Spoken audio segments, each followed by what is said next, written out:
NBFCs, etc. Not permissible for CA in practice to take agencies of UTI, GIC, or NSDL. A CA in practice cannot hold custom broker's license. CA can hold credit card when he is auditor of a bank, provided outstanding balance does not exceed ₹1 lakh. जिस bank का वो audit कर रहा है उसका outstanding अगर उस bank का क्रेडिट कार्ड है then it should not exceed ₹1 lakh. CA is not permitted to accept audit of bank if it took loan against FD held by him in that bank. CA who is a member of trust cannot be auditor of the said trust. It is permissible for CA in practice to be a settler of trust.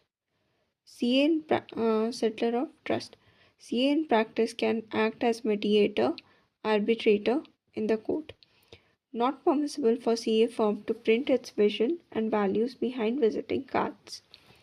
Not permissible for CA to use messaging applications to send messages about his practice and services. CA can act as internal auditor of company and statutory auditor of its employees' PF fund under Companies Act, not vice versa.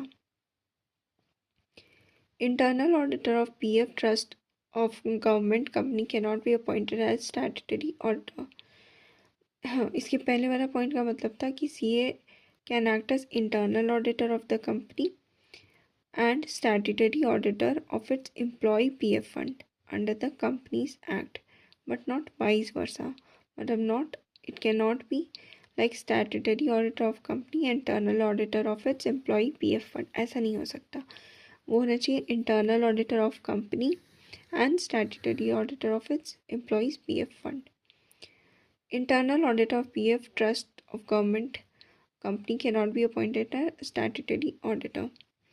Internal auditor shall not undertake tax audit or statutory audit and vice versa. There is no prohibition for internal auditor of a company to purchase shares of the said company. Now comes the last topic, disciplinary procedures. Disciplinary Directorate on receipt of complaint along with fees against CA can make an opinion that दो opinion बना सकता है, या तो ये सोच सकता है कि CA is guilty and CA is not guilty. अगर लगता है ओपिनियन में कि CA guilty है, फर्स्ट शेड्यूल में guilty है, then place the matter before board of discipline. अगर board of discipline found him guilty, then reprimand या फिर then